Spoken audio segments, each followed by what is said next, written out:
Welcome to the Block Sitdown. This is the One Foot In podcast where we take 1 foot into the college football realm, the college football world. And today we're going over the Week 13 post game reviews of the game, and we got 4 games to talk about in depth, and then we got the 2 minute drill where I take y'all into all the other games that have any meaning to it, the conference championship wise, maybe young players, young stars, great stat lines, and or playoff implications.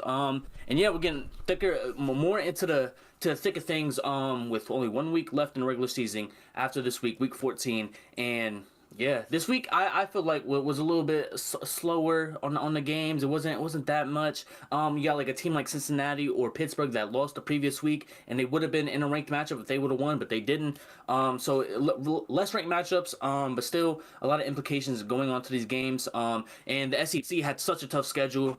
They were playing all these fucking FCS teams and fucking Group of Five teams, and a lot of blowouts on their end. But shout out to the SEC team that actually played SEC competition in this week. Because yeah, getting a fucking bye week, basically a third bye week in the middle of November is kind of cheating. But hey, it's not me. It should change next year though. I think they're going to a 9 team or a 9 conference play SEC type schedule. But before we get into the game reviews, how are y'all doing?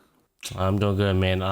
We here. We at the final stretch of the college football season. I'm excited, and this is where all the fun shit's gonna happen. But this is where college football is college football. How about you, VJ? Dude, I mean, it's funny enough because I literally told Rack yesterday, like, bro, I felt like the week like week 13 was just slow, bro. I told him literally, like, I felt like the night games dead. I didn't like there was no energy to them. Like I was like, bro, none of these were fun to watch, maybe except like the BYU one, and that was like, okay. That's an interesting game. It's all fun. I feel like, because I feel like we're not gonna get into it right now, but I feel like Cincinnati, they didn't play their cards right. But the first game on the review is the Missouri Tigers. They get Bo Prabula back, ranked number 22nd in the country with 3 losses. And they go into Oklahoma territory and stay out the end zone. They can't get into the end zone, score 6 points, and Oklahoma is able to beat them by 11 points. They scored 17, barely just beating them, and Oklahoma has the playoff in their hands, and now they just need one more game. They're not going to see the SEC championship, and now with this win, it adds another ranked win to their resume, and I'm not going to lie, I was looking back at Oklahoma's schedule. They probably have one of the best resumes in the country with, I think, 5 ranked wins. They have 2 losses with Texas and Ole Miss. Ole Miss. Two good teams, bro. 2 good teams. Good teams.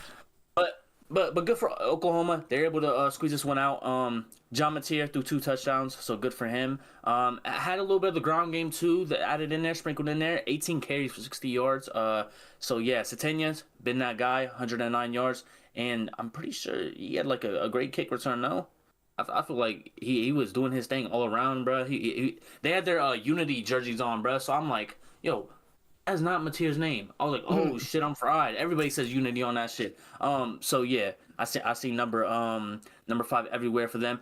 Missouri, they get Bo Prabula back, and he looked like he was injured, bro. Not look like he was injured. He played like he's injured. The stat line wise, he had 231 passing, but no touchdowns and 2 interceptions. Costly interceptions, and then you got Ahmad Hardy. Ahmad Hardy's supposed to be the best running back in the country outside of Jeremiah Love, and he put up 57 yards on 17 carries, 3.4 on the average. That's not gonna do it. That's not gonna help, especially with Bo Prabula just now coming back. And shout out him for even coming back this year, and it being the second to last game is kind of insane to me because that injury looked way worse than it was supposed to, or looked way worse than it actually was. But VJ, how you feel about this? I think it's definitely a good one for Oklahoma. This definitely carries them into basically the final week. They're on a run right now. They look like they on a run. They doing their thing, and it for sure was pretty interesting to watch given the score of it.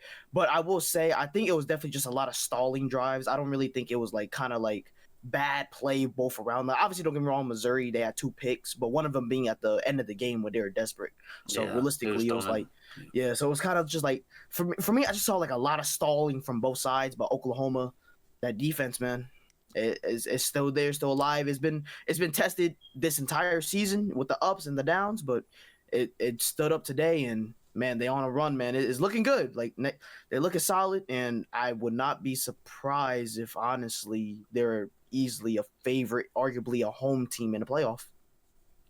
Speaking of stalling, this is second half drives for both teams. Field goal out the gate, okay. Punt, interception by Missouri. Punt, downs by Missouri. Punt, interception, end of game. That's crazy. That's a crazy drive. That's a crazy drive chart for the second half. But yeah, only 3 points scored in the second half, bro. So if you watch this game entirely, unfortunate for you. This is just stalling, man. Like I said, don't get me wrong. It was good defense, though. It was for sure. I was like, man, Oklahoma's like stopping this team again, like stopping another team, making them look fucking non-existent.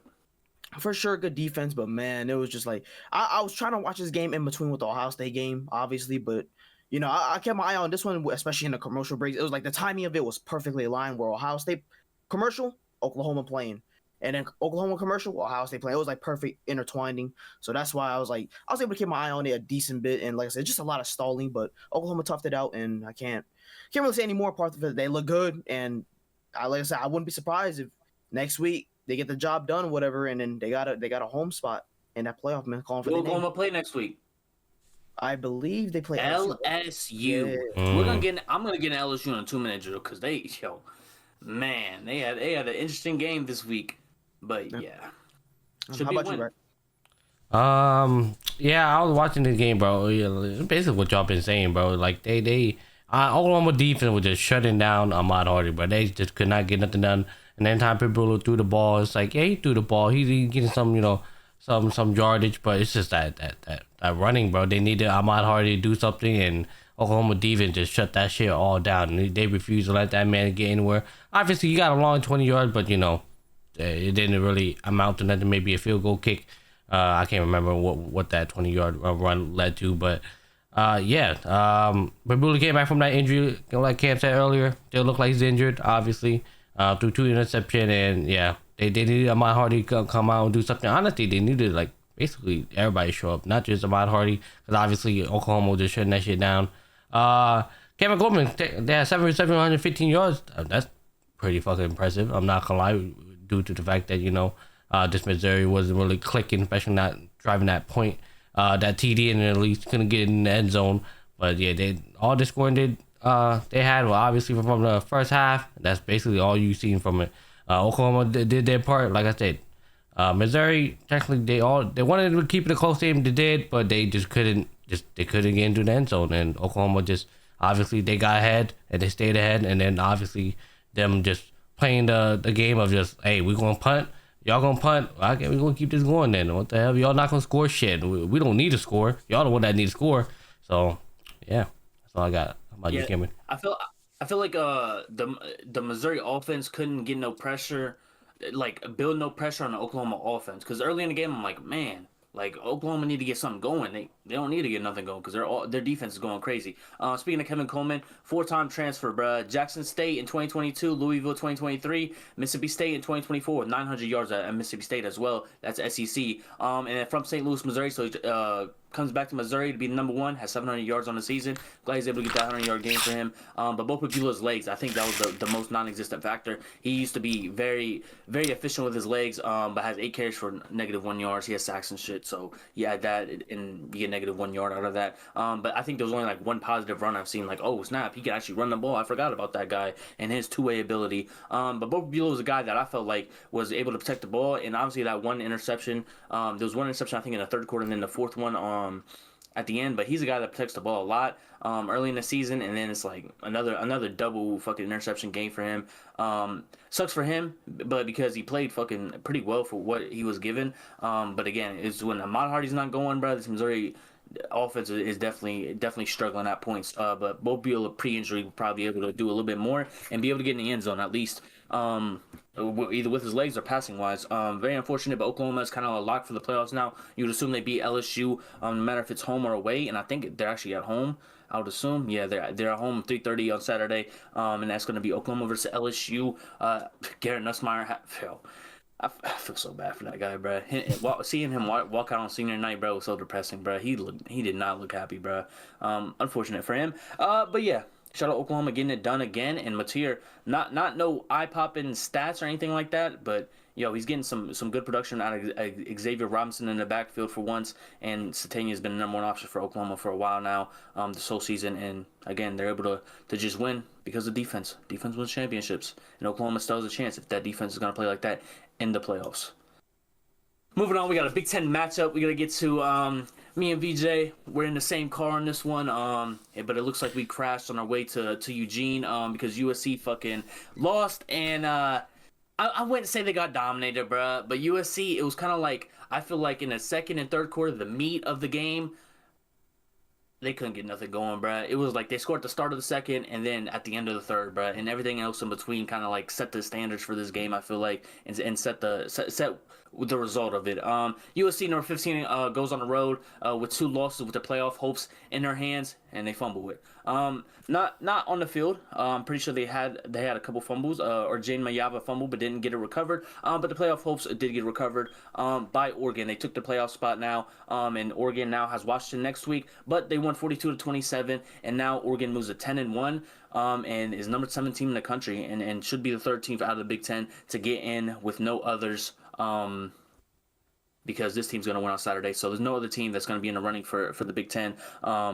Team-wise, but yeah, eye-popping stats. You got Dante Moore throwing for 250 plus. Noah Whittington with 100 yards. He's been having these 100-yard games for the last month or so. But Kenyon Sadiq, I'm hearing he's supposed to be a tight end, but he's fucking lined up in the slot and shit and fucking playing wide receiver damn near. I'm like, yo, this guy is gonna be a problem in the NFL. Getting to the right offensive coordinator and having him get utilized in the NFL like that. But Benson as well. Benson was doing his thing on the offense wise, making crazy catches, but it's also his fucking punt return. He had a punt return for 85 yards for a touchdown. That guy could not be covered by USC's defense at all. On the other side of the ball, you got Jane Mayava throwing for 300 yards and 3 touchdowns, had 2 interceptions.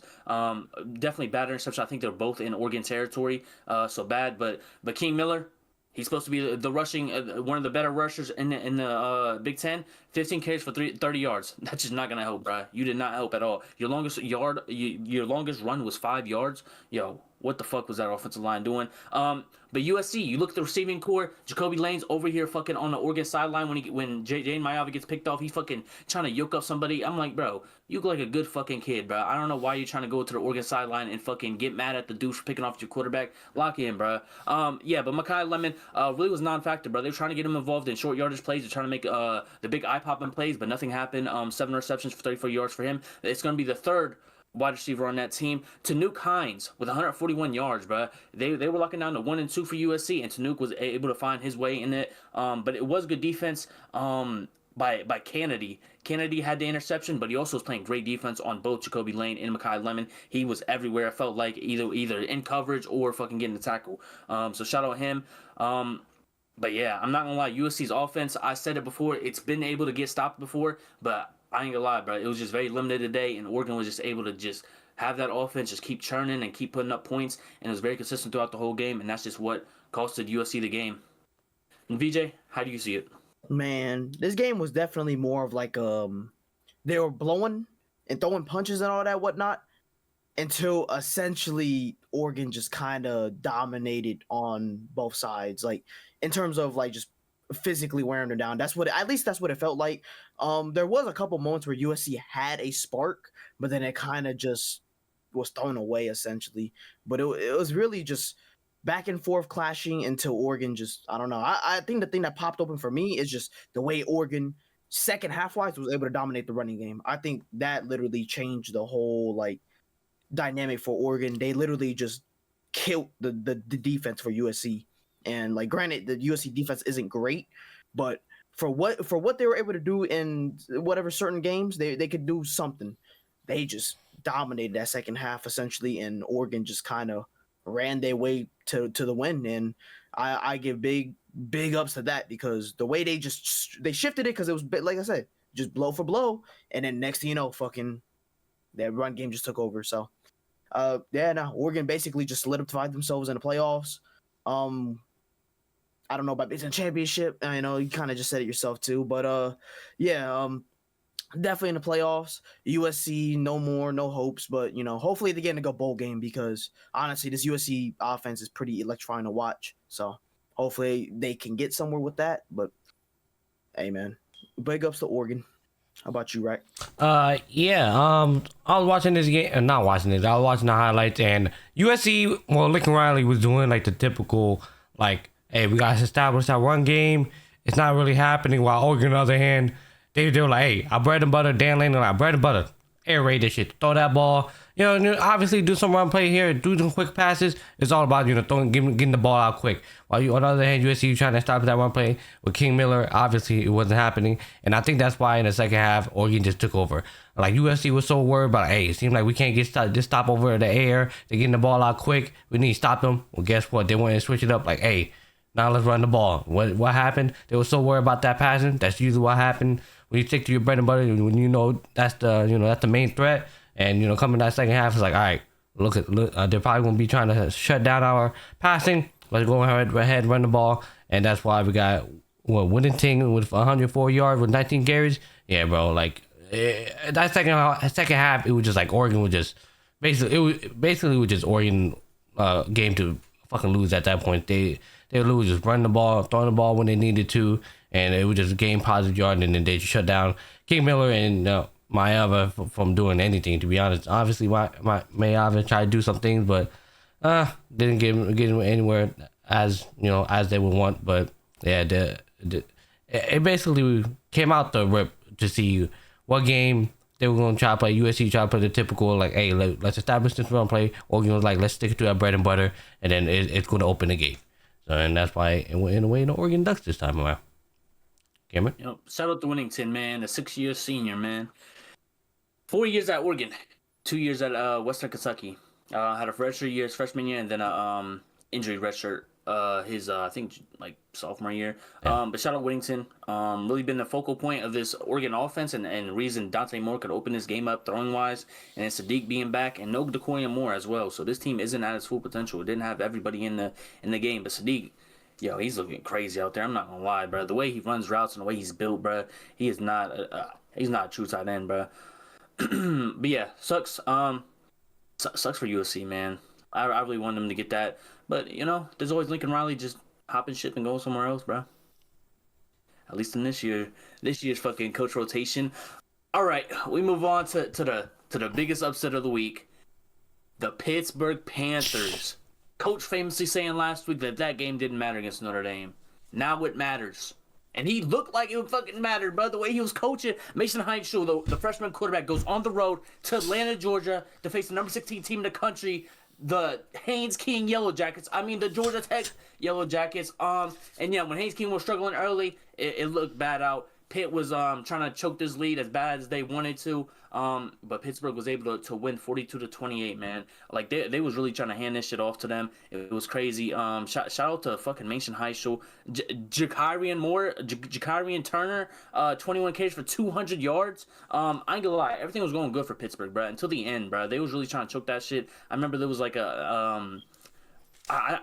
I just remember, like, I'm just like, what are they doing, bro? I think Pitt went for it, and I'm like, bro, just kick the field goal or something like that. And yeah, it was one of them games where it was like, oh, Georgia Tech's gonna come back somehow. But nah, I ain't gonna lie. There was a time where in the fourth quarter they got the down. It was touchdown Georgia Tech, downs in 4 plays by Pitt because they were trying to waste clock and they were up 14. Georgia Tech gets it in between 7 with a couple minutes left, with like 5 minutes left, and then in 4 plays, Pitt is able to break one big, and it's like one of the things where it's like all the momentum's on Georgia Tech's side, and Pittsburgh, I think Jakarian Turner is able to fucking break one down the middle and get like a 60-yard run, bro. It was crazy, and that was like the fucking nail in the coffin for them. And then Georgia Tech's not able to get everything or anything on the next drive, and that was basically the game, man. Like, it was crazy because, like, bro, like the way Georgia Tech was just fighting back, they didn't give up, but it was like once they had a big hole, it was like 28-14 at half, and then it turned into like 35-14, and then they ended up coming back in the fourth, but it just wasn't enough, man. And now Georgia Tech sits at 2 losses, now going to Georgia, and this was one of them games that they needed because they had 1 loss in ACC play, and now that they have 2, they're going to be out the conversation for the ACC play, and now they have to go to Georgia, or not in Georgia, but it's basically in Atlanta, so they're not going to be the home team in that, basically. And now they have to kind of beat Georgia to have a chance at making the playoffs, and no ACC championship for them, so no extra game for them to add to their resume, and Now it's looking like Georgia Tech's on the outside looking in, and now Pittsburgh's at 8-3, has a chance to hit the ACC championship. But they have to crush Miami's dreams next week. The top 13 team, the 13th right now Miami is, and yeah, I'm not talking about next week, but yeah, Pittsburgh has their playoff hopes kind of in their lap, and they're trying to just make sure they don't fumble that, and they're able to get one out the way, 1 out of 2. Now going into the final game, they have everything on the line. So shout out the head coach for coming out with a great game plan and getting the lead early and not choking that shit. Shout out Mason High School and the freshman too. Not a lot of mistakes on his end, but he did have a lot of hope in the backfield with Turner. VJ, how you feel? Man, I won't sugarcoat it too much. I didn't really watch this game, but I always kept the score on because I was like, when I saw Pitt was up, I was like, whoa, hold on, what's going on here? I was like, time out. I wasn't expecting that. I was expecting more of a closer game, but you know, it is what it is. Granted, though, I will say Pitt definitely, even though they did lose to Notre Dame, they had flashes to make the game more competitive against Notre Dame, but they kind of just fumbled that away, in my opinion. So coming in here, I kind of had an expectation they might do something, but I didn't think they were going to win it. They came out, took that shit away from Georgia Tech, and now essentially they're there. I mean, shoot, they just gotta beat fucking Miami, and they're fucking like in the talks for it. They're right there. Yeah, so they're in the talks for the ACC, and they shattered fucking Miami's hopes, which is like, that'd be the most funniest thing to say again, because we've been saying that the whole season when they got that first loss. So it's like, bro, it's just funny to see how it's like kind of going around. I think Pitt, given from what I seen, just a little bit of it, they were doing their thing, man. I won't say too much because I didn't really watch the game, but Pitt was on one, bro. Georgia Tech. It's the way it seemed, they just kept stalling, bro. It didn't look like there was really no bad mistakes. It was just stall after stall after stall.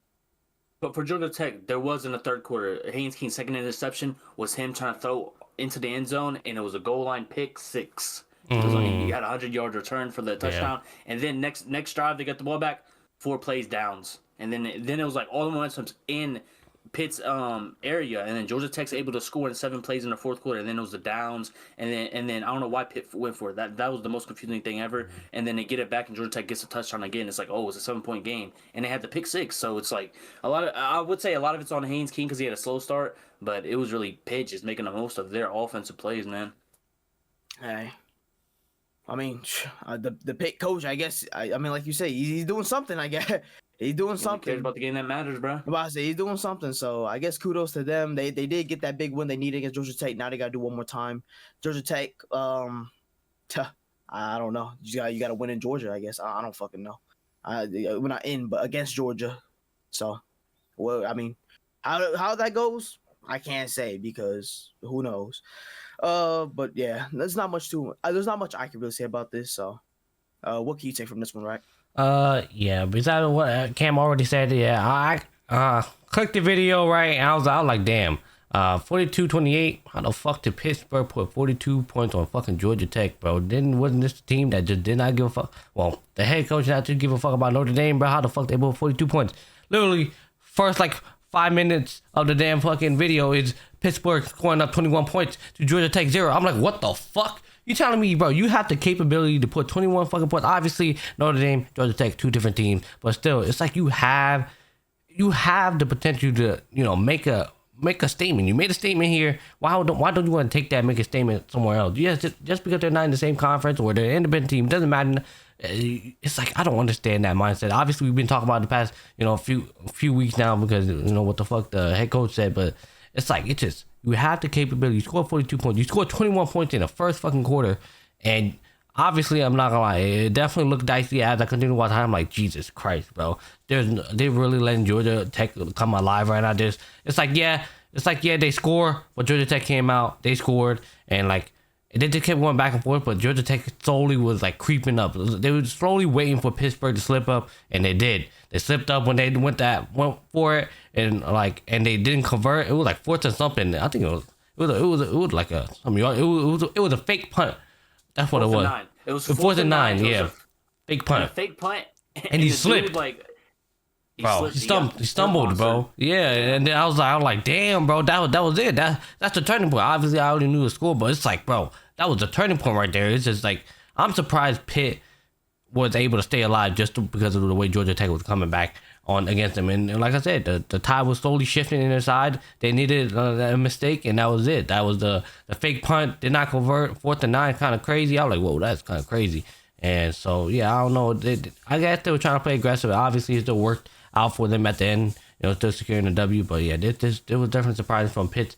And yeah, Haynes just started off slow. If only he didn't like throw the 2 interceptions, maybe the game could have been different. But it is what it is, and yeah, good luck to them for the rest of the season. I don't know what bowl they're going to, but yeah, try to do something against Georgia. Try to look good in your regular season off by doing something against Georgia if you can. That is, and Pitt, yeah, bro, go ahead. Just go shut up Miami's complete dream of seeing the ACC, bro, and literally just shut that shit all down. That's going to be so like heartbreaking for Miami, bro. The way they started off the season to like the middle of the season till now, bro, they're talking about Pittsburgh would possibly upset them. Kind of crazy. So yeah, Cameron, final thoughts. 6 sacks to 1. Georgia Tech had 6 sacks. Pitt's 1, and they Jesus. still lost by 14. Yeah, I think the Haynes King fucking goal line interception was probably like the play, and then it was like the thing with the fake punt. It was like you don't need to do it. Yeah. Like you're up 14, I think at that point. So it's like why do it? And then they scored a touchdown off of it, and then it's like well. Now it's a 7-point game, buddy. And then you were able to break a 1 free, which I didn't think they was going to be able to do. But yeah, it worked out in the end. Hey, bro, I don't care what the coach said. If he said that shit about Notre Dame and then he wins out. My thing was like, yo, just don't fuck around with the games you're supposed to win then. But hey, bro, they're 8-3 with the freshman quarterback looking nice. So shout out Pittsburgh for having this outlier year, and hopefully it continues for them and their playoff hopes. Now we go into, I think, one of the more boring games. I don't know what to call it, bruh. I just kept looking at the score like, yo, what's going on here, bruh? Yeah, BYU number 11 on the year, ranked number 11, 10-1 on the season. Now because they beat Cincinnati 7-4. They went to Cincinnati and basically shut them the hell up, bruh. It really wasn't close, but Sorsby last time he was out here in a ranked matchup, bruh. He didn't get no help from his defense. This time his kicker didn't like him. I don't know what the kicker was doing, bruh. Bro. This dude was missing everything in the fucking... Yo, I'm like, this dude is crazy, bro. 0 for 3, bro. They left 9 points on the board, bro. And you could say 9 points wasn't going to help them because they were still going to lose, bro. But it could change the outcome of the game, in my opinion, bro. And yeah, Brendan Sorsby threw for 300 yards, bro. Like, he did everything he fucking could. But look at this LJ Martin guy, bro. He's one of the better backs in the Big 12. Probably one of the better backs in FBS. 200 yards and 2 touchdowns to go along with that, bro. His biggest yardage being 33 yard long run. But LJ Martin was also the highest pass catcher with 44 yards receiving. So this guy was fucking everywhere, bro. And it was like Bear Bachmeier, usually the guy that fucking runs all over defenses and stuff and makes the crazy plays as the freshman. But he only had 127 yards passing, and it was a defensive battle for the most part. I just wish the kicker for Cincinnati could fucking make his kicks, because that's what the only job he fucking has ever, the fucking kickoffs and fucking kick the ball in the uprights, bro, and he couldn't do that. And Sorsby had 40 yards on the ground, bro, so talk about fucking him and his Superman cape. Super Sorsby is what I call him. But yeah, he kind of needs like a couple side kicks around here, bro. Maybe the defense, maybe fucking the kicker could be Robin, but not today, bro. And yeah, they lost by 12, and it's the end of Cincinnati season for sure now. If they would have won, and they would have to win last week and this week to get in the Big 12 championship, and then they kind of like shattered their dreams last week by losing. But now it's officially over, and they didn't even ruin BYU season, and now they're going into the last week of season with not really much meaningful games left, and it sucks because Sorsby had a great year, but it's kind of in the road for him. But shout out BYU for continuing to win. Shout out Kalani Sitake. I think it was like 21-3 over 2 seasons over there at BYU. So shout out him, one of the better head coaches in all of college football. Underrated in my opinion. VJ, what happened? I think you kind of summed it up well in terms of like BYU. Like it really wasn't close. I feel like though definitely it was just missed opportunities from both sides. I feel like BYU could have done a little bit more in my eyes. You know, whether that's passing the ball better and all that whatnot, running the ball. I mean, running wise they did well. It's just there was definitely a couple times where I felt like it could have gone more, or they gone better at times. I felt like it was just missed opportunities in terms of stacking the points. Cincinnati, I mean, you just said it. The kicker just fucking sold it. he basically fucking lost his leg or something. I don't know. But yeah, it was just missed opportunities from both sides. That's why I could kind of say the score is what it is in terms of just however you want to view it. But Overall though, BYU definitely they look like they did have a step. You know, Cincinnati. I mean, Cincinnati was kind of just like a what if in this game. Like, what if this happened? What if they made the kick? What if Cincinnati, had, like I said, they didn't miss certain opportunities? I feel like there's certain passes that definitely was just missed. I don't know. It's just kind of like a what if type of game for me. So there's not really too much to say apart from that. I mean, I feel like you kind of just summed it up very, very well. It's just I just want to point out that the missed opportunities definitely killed it in terms of both sides. So that's how I can view it. How about yourself, Rack? First thing, foremost, I search up BYU versus Cincinnati. First thing that pops up is a 2-minute clip from ESPN. I was like, what the fuck? 2 minutes? I clicked that video and it was just literally just missed field goal kick. Oh no, it was TD, missed field goal kick, missed field goal kick, TD, field goal kick, interception, TD. That's it. I was like, yo, it's literally just highlighting just the scores, the interception, and that's it. I was like, that's crazy. So I scrolled down a little bit, and then I think Fox or whatever, they had, more lengthy, more fucking highlight. I was like, Jesus Christ, I didn't think they would be able to do that shit. I mean, fuck it, but yeah. The kicker for Cincinnati, I was right from the get-go in the beginning of the season, not for just Ohio State, for every team. My highlight has always been the kicker. Whenever you have the time to kick the field goal, I'm always emphasizing, hey, bro, you missed 2 field goal kicks. What did I say? It's going to come down to the end of the season, and them field goal kicks won't matter. Obviously, that's 9 points they could have added. Obviously, it would still have been 26-23, but still, I think you would have been more confident knowing it's a 3-point game than knowing it's a fucking 12-point game. So it's like, them field goal kicks, now that we're in the basically, this is it. You cannot be missing 3 field goal kicks. You kick the left, all right, made the adjustment, kick the right, and then, now he's in his day. He beat himself up. Like, damn, bro. And then, third kick, motherfucker, that didn't even get the height and went left. So he was just beating himself up.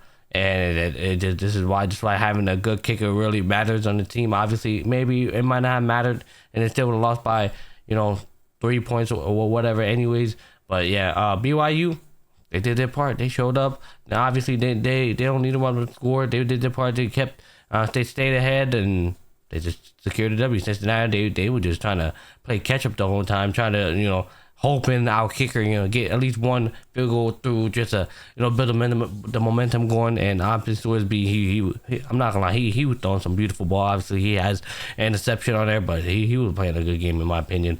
And he was trying to do everything, just couldn't, but he couldn't do everything. Especially, when his kicker, we couldn't kick the ball through. Obviously, his kicker wouldn't be in that position if he was able to punch the ball through. But then again, it is what it is. Game is over now, and BYU, 10-1, or is it 11-1? What sucks is he missed all 40+ yarders, but it was the fact that Cincinnati was wasting so much time getting these big ass drives or long ass plays, and it amounted to nothing. Yeah, it amounted to nothing basically. That's just the killer right there. It was like we could barely get points in of itself, but we can't even get closer 3 to the lead. Yeah. Yep.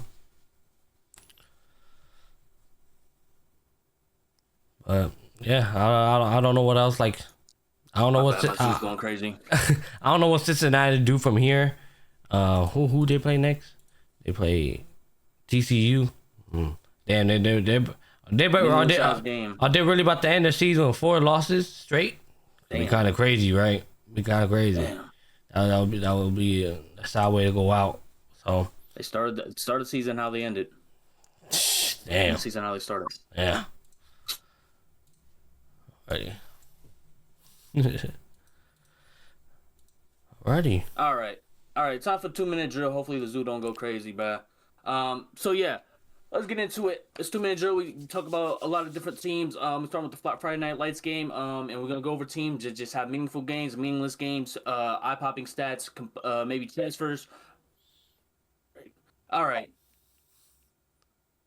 Stall for a second. I stall for a second. Honestly, I don't know. What do you think of the rest of the FBS world, the CFB world? Ooh, what do you mean in terms of what thing? It started outside the ranked opponents, or maybe out of the top 12. I think Who? Honestly, there is some interesting teams. Yeah, I'm about to say who's out the top 12 right now that can. I don't remember off the top of my head, but I think Utah. I think Utah? Utah being Okay. out is interesting because there's a lot of debate on if Utah should even be that close to being ranked because of their resume.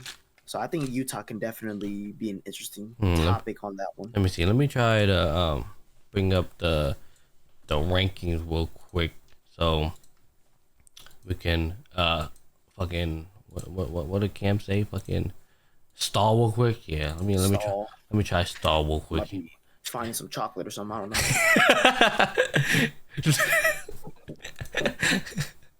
Alrighty. So, yeah, top 12, right? Out the top 12, yeah, Utah 12. Wow, Miami 13. Yeah, but they'll be out because of the group of 5 team has to be in there. Damn. They'll be first team out because of group of 5. So, yeah, I think a lot of people are debating about Utah. I think that's definitely a topic of discussion just because of how like the people are talking about the resume saying like they lost their big games but they're beating like they beat the small teams but they lost their big games. It's like how they rank this high type of thing. Yeah, for sure.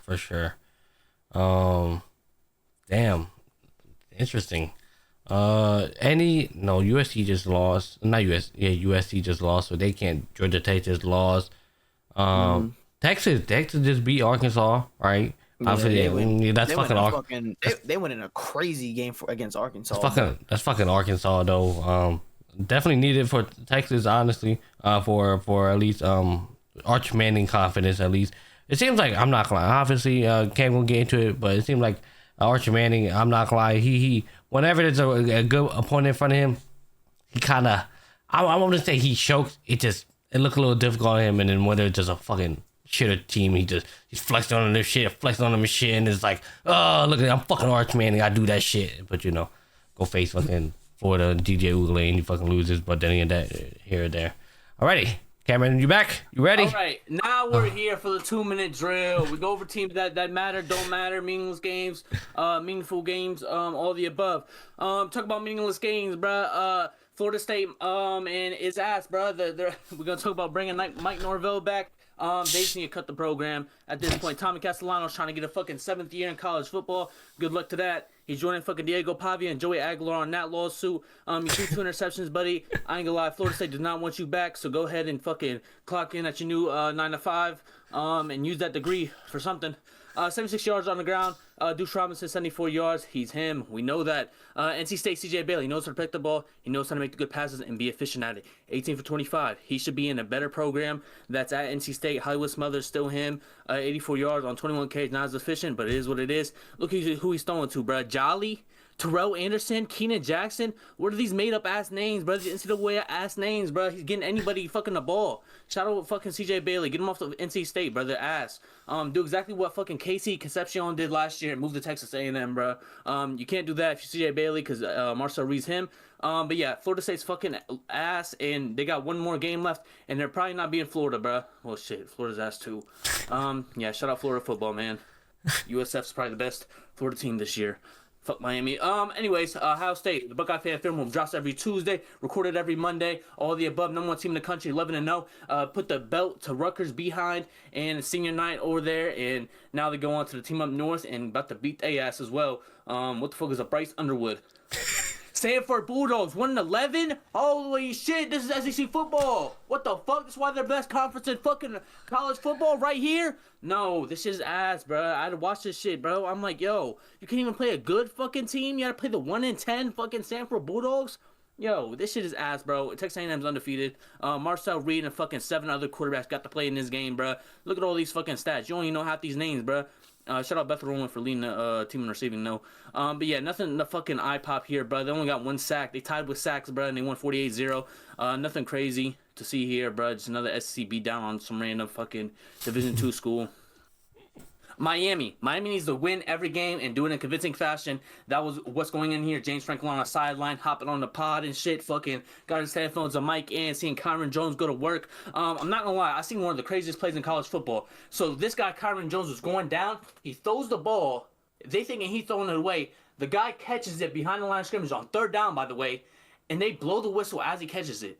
Kyron Jones was not going down. His knee wasn't down. They didn't blow it dead when he caught the ball, and then they fucking blew the whistle when 3 defenders were trying to tackle him. They stopped obviously, and then they called the play dead and said you had to redo the play. I'm like, what the fuck? Yo, you could hear it in the replay. It's not when Kyron Jones was going down and he threw it. No, it was once he caught the ball. I'm like, what the fuck? Yo, the refs, I don't know what the Zebras doing out there in the ACC, bro. I'm not saying they cost Virginia Tech the game, but Virginia Tech had some momentum on that play, and they were about to get that 3rd down conversion, in my opinion. It looked like he was about to break a couple tackles and make a play on it. But Carson Beck, 4 touchdowns, passing 300 yards. Gerard Pingle, trying to be that second running back, was able to get 49 yards. Mark Fletcher has become not a reliable option for them. Malachi Tony, though, 150 yards damn near in the touchdown. He's him. But yeah, I think James Franklin was scouting his roster and was like, yeah, this guy, Kyron Jones, probably not going to get the rock next year, bro. I think I need to bring in my own guys. So yeah, not the craziest game, but yeah, Miami needs to win as many games as possible by as many points as they can and to make their case for the playoffs. And yeah, they doubled their opponent's score, so I don't know if that's good or not. Minnesota and Northwestern. You would not think this is a good game. This was a great game, bro. I watched great quarterback play. Drake Lindsey, the freshman, 20 for 30, 264. This is at Wrigley Field, 4 touchdowns. No interceptions on the game. Preston Stone, where did he transfer from? SMU, I'm pretty sure. He's a true senior. Yeah, 5 fucking years in college football. Shout out Preston Stone, man, transferring and has had a decent year. Koma Lafe, I talked about him a couple weeks ago being one of the better running backs in the Big Ten. 130 yards for him. He finally found his footing again. But talk about Ejeboy. I thought he was one of the better running backs in the league or in the Big Ten. 5 carries for 23 yards, not a lot going on. But this is great football. If you want to watch good football, this is where it's at, bro. Shout out Northwestern and Minnesota for putting on a slobber knocker. 6 wins for Northwestern now. Now they're bowl eligible. Shout out them. I feel like that's a great feat for them.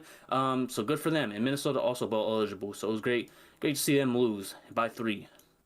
Louisville at SMU. SMU is one of them teams that's still alive in the ACC championship reign, in ACC championship competition or whatever.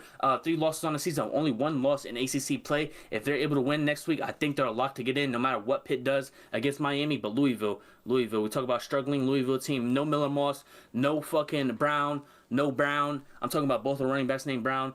They lost both of them, and now they're fucking running fucking Boykins out there. Duke Watson, Chris Bell still out there just running routes, bro. But look at Deuce Adams, fucking Brady Allen. They're throwing anybody out there, bro. Miller Moss was in a boot last week, so he couldn't play. And yeah, Kevin Jennings, T.J. Harden, Jordan Hudson are the big 3 for SMU, and they've been putting up stats like it. And they basically fucking beat the shit out of SMU. And the best time to get hot is at the end of the season. And now SMU controls their own destiny, and I'm pretty sure they got Cal. And we're going to get into Cal later, but yeah, that should be a good matchup next week, potentially. Kansas versus Iowa State, and Kansas has fallen off a cliff. I feel like Jalen Daniels, a true senior, wanted to get to a bowl game, but it's going to be very difficult now because now you got to face Utah, and at least it's at home. But yeah, you took so many L's sprinkled in here, and you lost to bad teams that you're supposed to beat, I feel like, and you didn't even make this one competitive. And a struggling Iowa State team, they've been able to get back on back balanced. But Abu Sama, he was a great running back in the middle of the season, but it looks like Carson Hansen has taken over for the running back. But they've been splitting carries, obviously, but Carson Hansen's been the guy. 120 yards for him, 57 for Sama. But yeah, Rocco Beck has been able to do a little bit less and be more efficient because of the run game's been established. 18 for 23, 241 yards, and 3 touchdowns. Nothing to good talk about for Kansas. It's just terrible football, and Jalen Daniels in his last year, so they're looking to move on from him next year. Charlotte 49ers, they scored points. Shout out them for scoring points, man. This is the team that let fucking Mestamaker in North Texas throw for 600 yards on him. So I knew this was going to be a bad matchup. It just wasn't as bad as I thought. 35 points for Georgia at home. Yeah, Gunnar Stockton threw for 200 yards. Actually threw an interception, funny enough. No touchdown passes for him. But yeah, look at all these running backs scoring. Nate Frazier with 2 touchdowns. Bo Walker, 3 touchdowns. I couldn't tell you who Bo Walker is or what he does because he never gets into the game. But yeah, you got in the game for the Charlotte 49ers. And yeah, these look at all these fucking stats and shit, bro. 1, 1, 1, 1, 1. All these receptions by these randoms and underclassmen. But yeah, it's the Charlotte 49ers. And you're playing this game in week 13. Pretty much a bye week. Washington State at James Madison. This is a very important game because obviously Washington State's a powerhouse in the Pac-2. Yes, sir. Even though I think they lost last time they faced their Pac-2 opponent, and they get to face them next week as well. But they lost by 4 to James Madison. James Madison's head coach is looking for potentially the Penn State job. I heard he might be getting offered a little bit because James Madison now 10-1 and looking like they could potentially take a playoff spot. It depends on them and North Texas, who has the better resume. But Washington State got blown out by North Texas early in the season and lost by like 53 to North Texas. So they're basically looking at this head-to-head matchup like, oh, James Madison only beat them by 4. We beat them by 53. We should be in over them. I don't know how you look at it, but it is what it is. Not much to say about the game itself because it was very competitive going back and forth. But yeah, shout out Voorhees, 61 yards, and fucking Wayne Knight, I guess, for 126. Not the craziest football, but they're able to win games, bro. So not the most flashiest, but it gets the job done. Baylor versus Arizona. Fafita coming off that great upset win against it was Cincinnati. The reason they're unranked this week is because they lost to Fafita, and Fafita's the one that threw in Ted McMillan last year. The reason Ted McMillan is so high of a pick. But yeah, four game winning streak now. Baylor basically has Josh Cameron and fucking Michael Trigg out there catching the ball. That's a good 1-2 combo. But not enough to get it done. Not even enough to put up 20 points. And Arizona was able to fucking get out early, and Kendrick Rascano or whatever got 3 touchdowns. Just a couple punch-ins for real. But Fafita, he knows how to throw that rock, bro. He's very short, bro. Like, it's so funny watching him go out there because he's not the craziest runner. Only has 30 yards on the ground. But he's able to get the job done and look over his offensive line or look through his offensive line, however he does it, and is able to make it look good while doing it. And they put up 41 points on supposed to be a competitive Baylor team. Eastern Illinois put up a donut against Alabama. It's Alabama. The only thing to take from this game is Keelan Russell and Austin Mack got some time to fight for that job for next year. This is probably who it's going to be. Either probably going Keelan Russell, the younger, or Austin Mack. He followed the board from Washington, and I think he has like 1 or 2 years of eligibility left. It was weird because Austin Mack came in for like 1 possession, and then Keelan came in, and then I think they threw Austin Mack back in or something like that. It was very weird. Ty Simpson threw 2 interceptions, which is funny because he's so he's supposed to be so protective of the ball, and he fucking threw it against fucking Eastern Illinois out of all teams. But look how consistent they are. 14, 14, 14, 14 to put up 56 in the whole game. Yeah, look at all these stats, bro. It's all wash, bro. Ryan Williams only got 1 pass. Look at that guy. He's ass. Anyways, yeah, Eastern Illinois, bro. We're facing Eastern Illinois in the deep part of November. Get a grip. Yeah, let's talk about Auburn.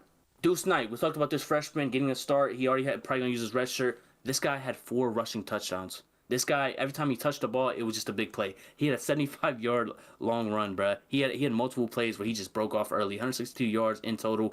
Is that impressive? Not really, bruh. But Jackson Arnold's back in the game. Yeah. Jackson Arnold out there throwing the ball. Nice.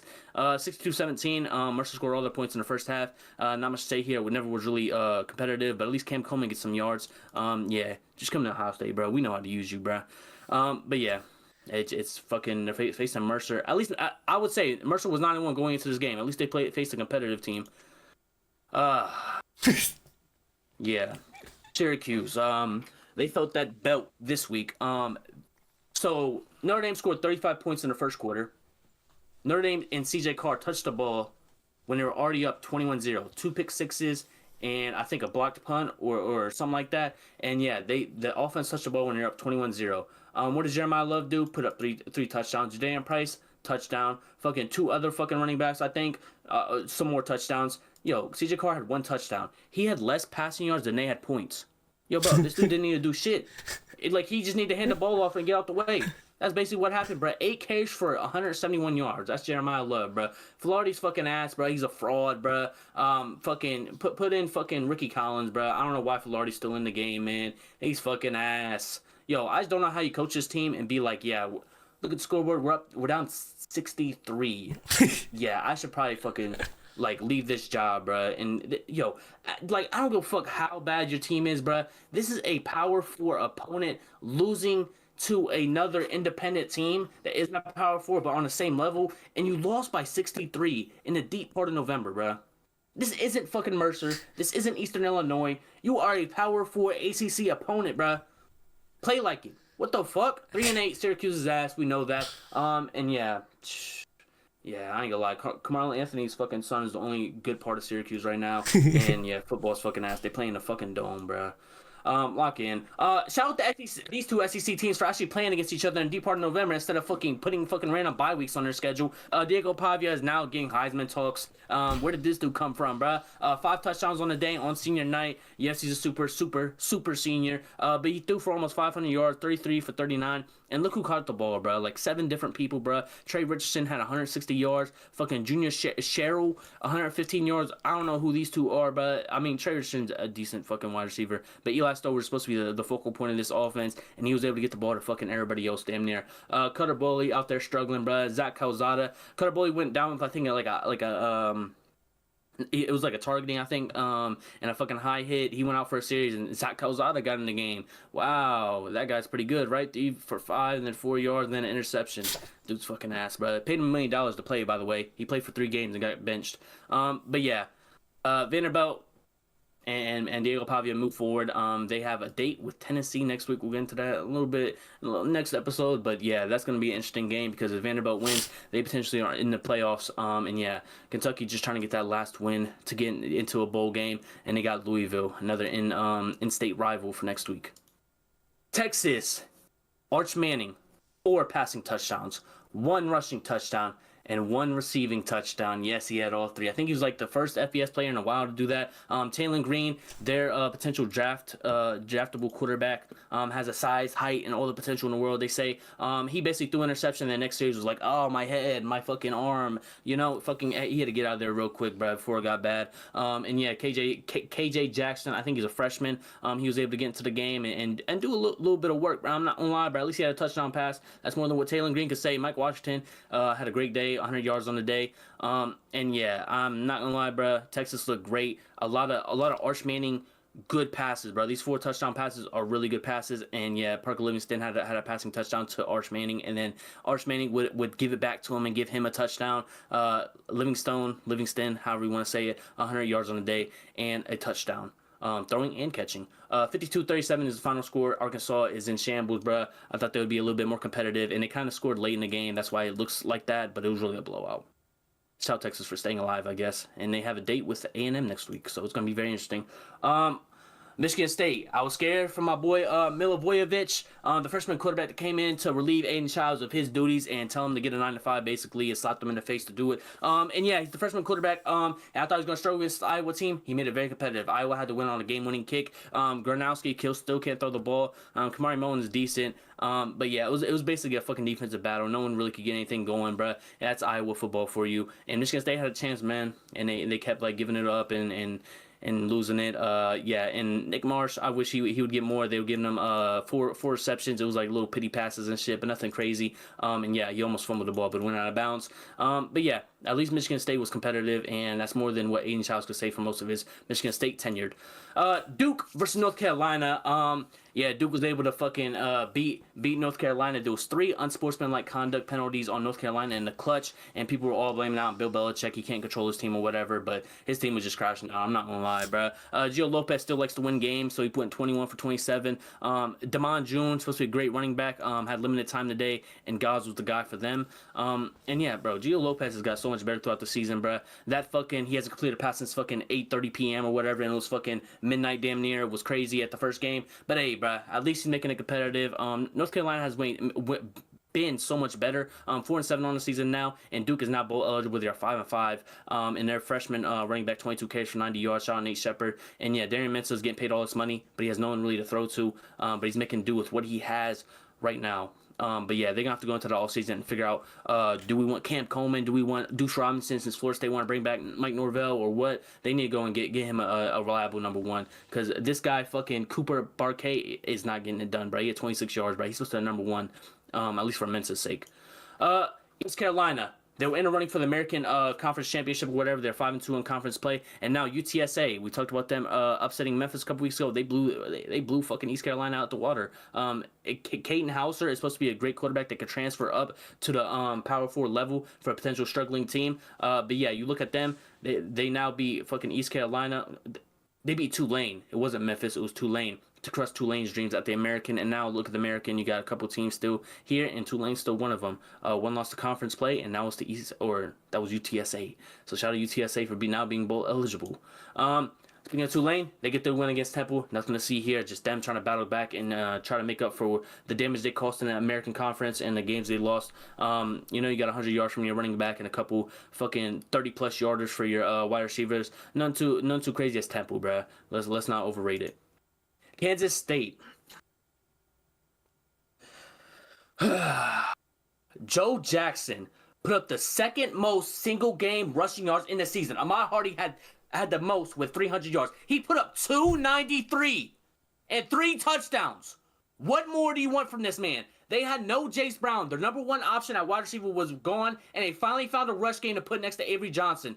Joe Jackson had 293 yards, and they had the lead, and they fucking choked it. Let's go to the fourth quarter, y'all.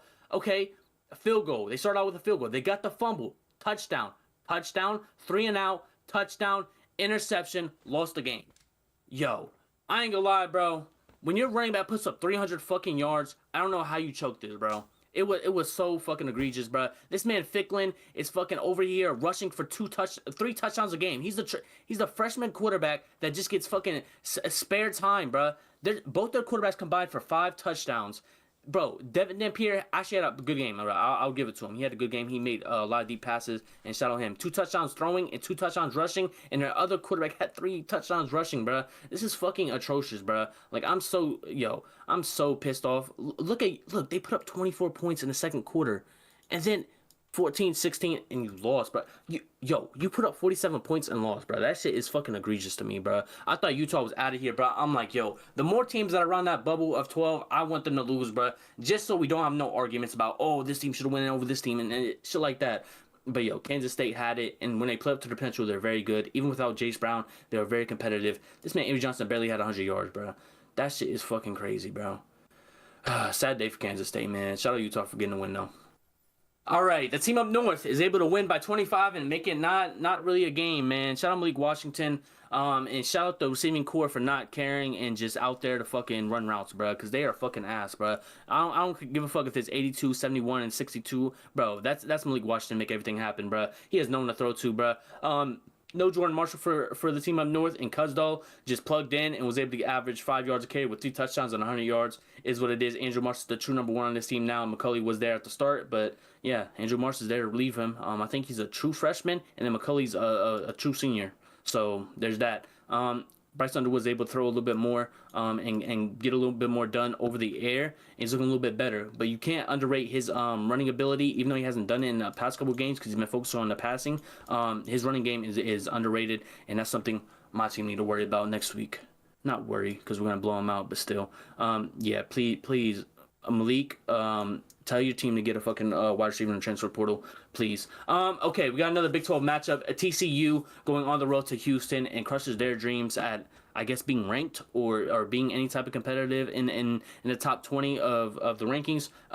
Josh Hoover had a lot of mistakes. 3 interceptions, 300 yards passing, no. And he's a senior, hasn't really played that well. But they've been able to give it to their best receivers in Manjack and McAllister, combined for like 180 yards. And yeah, it was a lot of Wigman having to do a whole lot. And I'm talking about 100 yards on the ground and then 150 yards throwing. So yeah, he has to do everything out there. And it's unfortunate that Houston, again, takes another loss while they're ranked. And yeah, 3 losses on the season for Houston, and now TCU 7-4, looking a little bit competitive.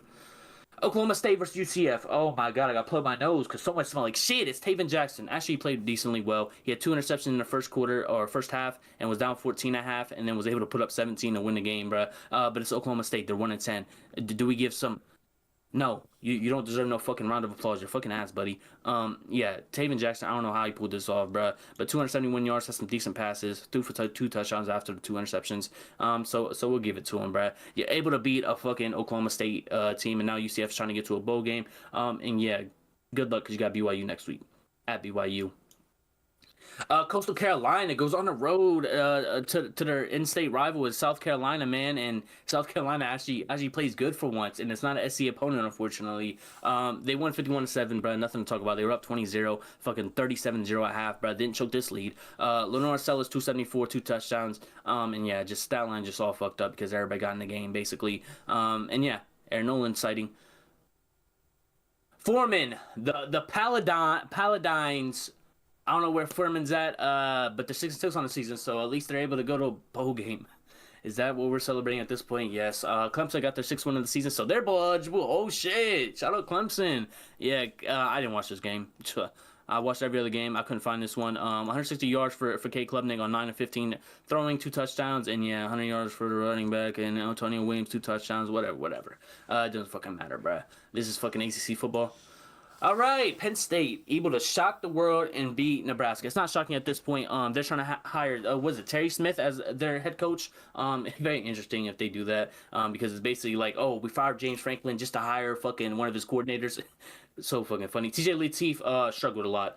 That's what I feel like. I feel like he got sacked a lot. Only 3 sacks though. But he would just he had the UCLA game where he had his first start and played very well and had the bye week to try to prepare a little bit, and then basically Penn State was prepared for him. Didn't look that good. Evan Johnson over here still doing the Heisman pose. He's trying to be a fake Heisman. I don't know what he's doing, bro. Stop role playing and play football. He had 100 yards on the ground, bro. And yeah, Dane Key sighting. Shout out Dane Key. Wish he was utilized more in this offense. 4 receptions, 48 yards. But nothing to take from this game good for Nebraska wise. Took their fourth loss on the season, 7-4 overall, and Penn State potentially bowl eligible with their win next week against Rutgers at Rutgers. Interesting. Shout out Penn State for kind of coming back and bringing the season back around with 2 straight wins now. Tennessee makes DJ Lagway. Yeah, they kind of choke him out, bro. I ain't gonna say Lagway struggled, bro, but this offense is obviously not DJ Lagway's problem, bro. Like I just look at this offense and I'm just like, you just like, bro, this dude is struggling and y'all just keep having him do the same shit over and over again with these check downs and these ass fucking receivers that he has to throw to, bro. I understand they have injuries, but 11 for 17, 116 yards for Lagway. Nothing get going. Jaden Ball is a bright spot for this offense, but he can only do so much. DJ Lagway had 40 yards running. Joey Aguilar in the offense never stopped churning, bro. Well, maybe in the second half they did because they only put up 31 in the first half and then nothing in the second half. But it was like they only did as much as they needed to. Only 5 incompletions for Joey Aguilar and 1 touchdown. Deshaun Bishop with 2 touchdowns, then their backup Star Thomas or their rotating back 1 touchdown. And yeah, everybody else is getting love over here. This is a good offense. We know that, and Florida couldn't do anything about it. DJ Durkin, I heard if it's not Lane, it might be DJ Durkin. He's still in the running for the head coaching job at Florida. Going to be very interesting. Illinois gets upset by Wisconsin. Wisconsin at home, they looking good, bro. They lost twice with donuts on the board for Iowa and Ohio State. Now it's looking like they got 2 upset wins, crushing Illinois' dream. And who was it last time? It was another ranked team, and it was Washington. They crushed Washington's dreams of having a chance at the playoffs. In that Oregon game at the end of the season for Washington could have been a lot more. But yeah, Illinois has been on the back burner. I don't know why they were ranked at 3 losses already. Didn't have no good wins in my opinion.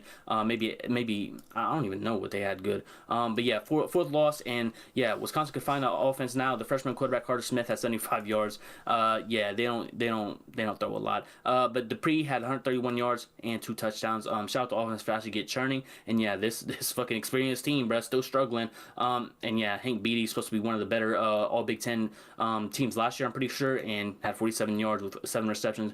Couldn't break none away, and this just goes to show how good Wisconsin is. I'm taking Wisconsin over a couple of the bottom feeder teams in the SEC. I'm just saying, bro, that defense is elite. Shout out Wisconsin and shout out Illinois for representing Big Ten poorly.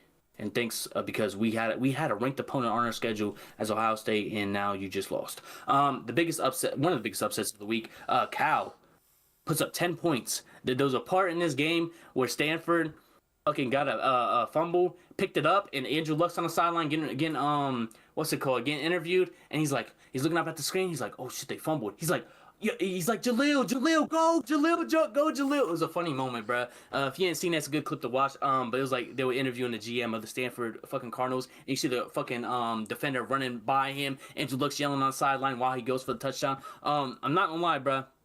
When you fumble 3 fucking times, bro, it's gonna be hard to win the game. They couldn't get nothing going on offense. Look, JKS had 49 attempts at throwing this shit, had 270 yards, and couldn't get in the end zone at all, bro. It's fucking it confuses me. Raff was supposed to be one of the better running backs in ACC, only had 47 yards, limited him a lot. DeJesus had a fumble, but also had fucking 96 yards, and Grizzle came out of nowhere and had 100 yards, and they just couldn't get in the end zone, bro. It was very confusing, bro, because Stanford had a lot of like special teams touchdowns, one being the fucking fumble 6. I think it had 2 fumble 6 actually, something like that. But yeah, Stanford surprisingly fucking shocked the world and beats Cal, and now Cal goes into the last game. At least they're bowl eligible, but they go in the last game trying to fuck up SMU's schedule, potentially leave them out the ACC championship.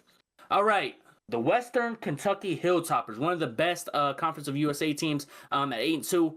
Yo, LSU only won by 3, bruh. Why the fuck is LSU one of the best fucking coaching opportunities out there at 7-4? LSU is struggling to beat fucking Kentucky, Western Kentucky by 3 points, bro. This is fucking disgusting, bro. Shout out Harlan Berry, one of the bright spots of this fucking offense. But everything else on his offense, complete shit. Yo, they had 5 sacks, bro, and they only won by 3 points. This shit is fucking disgusting, man.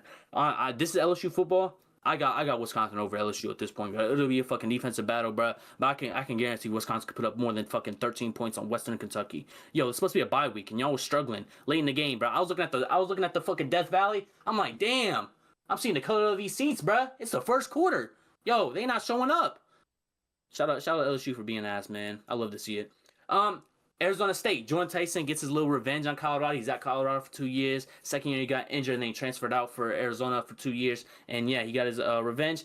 Jeff Sims, 200 yards on the passing. And then Raleek Brown came out of nowhere, 22 carries, 250 yards. It did not look that way, but yeah, Colorado. It was reported that Juju Lewis next game is going to use his red shirt. I thought he already burned his red shirt, but I guess not. He's not going to play next game, and they're going to have probably fucking Kane Solter back in, so... Yeah, I ain't gonna lie. Juju didn't play bad, bro. It's just this offense just doesn't have no good playmakers. Sincere Brown's probably their best option today. He made some crazy catches, a 33 long catch, but yeah, nothing going on. Yeah, 3 fucking fumbles and it didn't matter for Arizona State. And yeah, got manhandled at home by Colorado. You didn't lose by I guess that much as you usually used to, but yeah, Deion needs to fix that coaching staff, bro. If you're gonna hire your friends, you can't treat them like friends. You gotta treat them like staff. So lock in. Washington. This is on NBC, so struggling to find this fucking highlight reel, but we found it, and yeah, UCLA's ass, bro. Nico Iamaleava came in and had to be relieved of his duties early. Luke Duncan back in the game. Shout out Damon Williams, bro. 200 yards, 2 touchdowns, and yeah, Adam Muhammad took over for a kind of injured Jonah Coleman. They kind of just trying to have him back in the lineup to see what he could do. Not much today, but yeah, Adam Muhammad just got plugged in. 100 yards for him. Roebuck, the second to Boston, but he was the number 1 today. 100 yards for him. Not much to talk about, bruh. Nico Iamaleava was pretty good, but I just think they need either help for UCLA next year or something, bruh, because Nico can't do it all. North Texas continues their reign of trying to be the American champion, 10-1 on the season, and beat the shit out of Rice.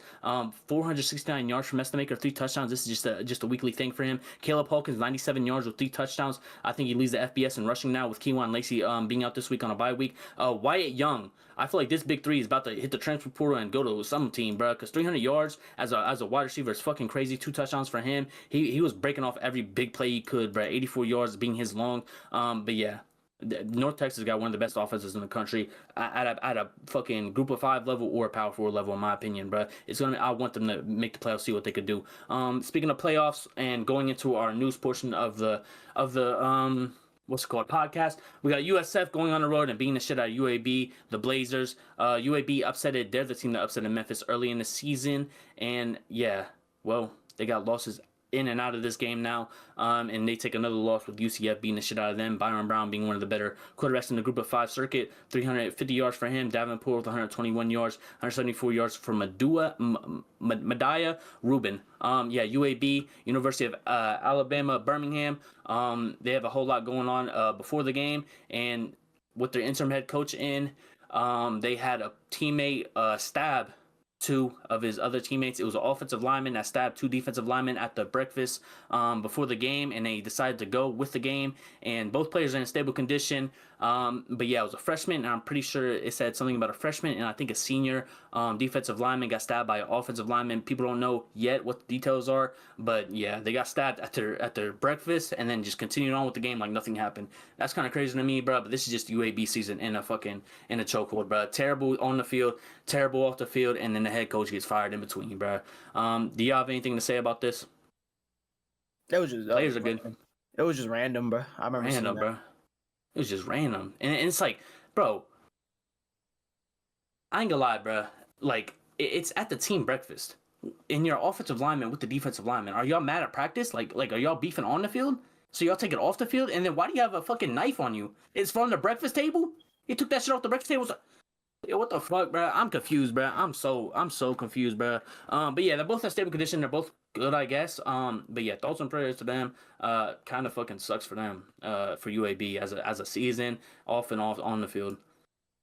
Moving on to the second part, Cal fires Justin Wilcox. Wilcox was their coach over I think 9 seasons, and I think he was like I don't know what his record was, but it wasn't good. It was like 500, maybe less. But yeah, the highest or the biggest candidate for the job is defensive coordinator Tosh Lupo for Oregon. I'm pretty sure Tosh Lupo played at Oregon State or was the coordinator at Cal. Yeah, former player, and then I think he was at the school for like 2008 to 2011.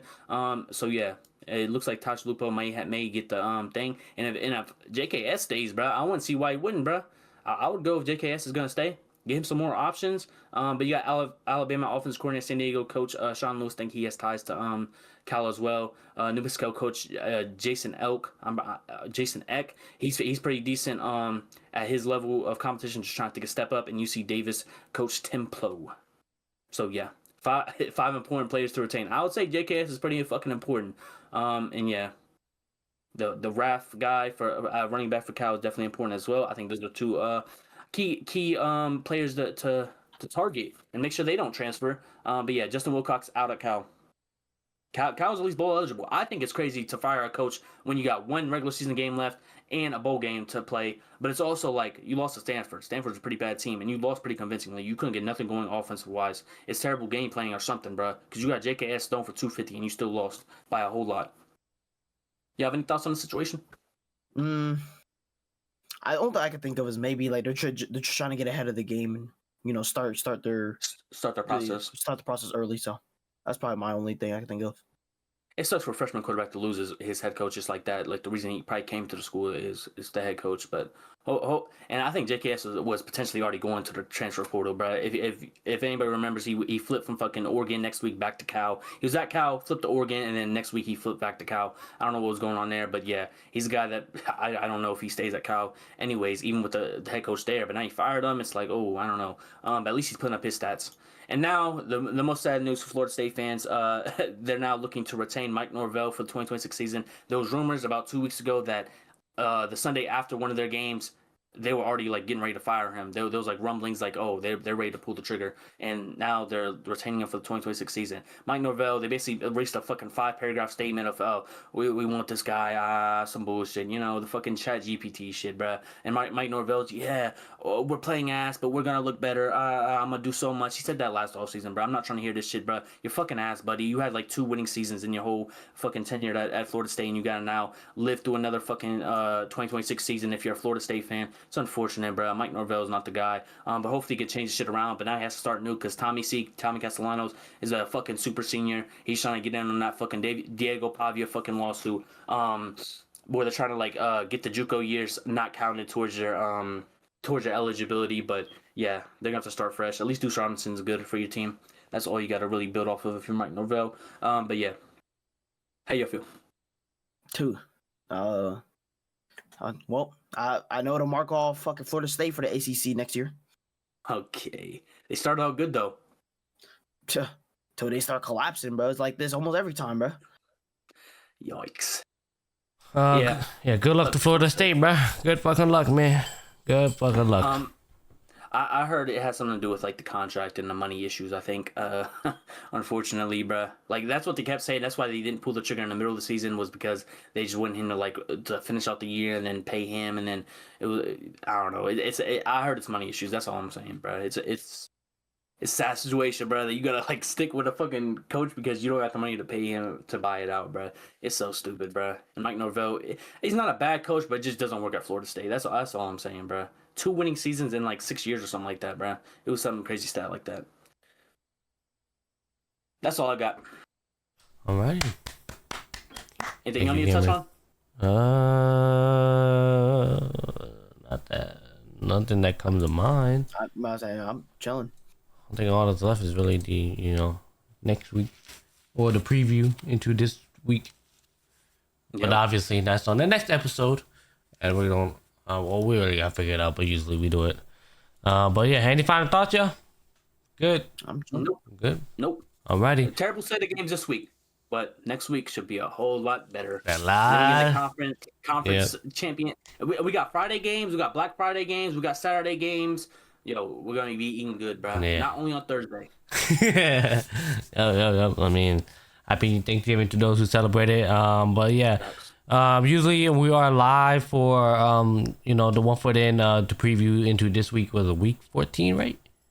Yeah. So this week we'll be taking a look into week 14, but due to Thanksgiving, and we usually do it around 8 p.m. EST. It's probably not gonna happen. So we're just probably gonna record it, and it's gonna be up by the time you guys usually see it anyway. So yeah, with that being said, happy Thanksgiving to those who celebrate it. If you guys are interested to not this week but maybe next week, tune in. Go down, link in the description. We're live every Thursday except this Thursday, because I already said it. 8 p.m. EST. Obviously, if I stream earlier than that, it's a bonus. But other than that, it's 8 p.m. EST every single time we are here. 1 foot in, locked in.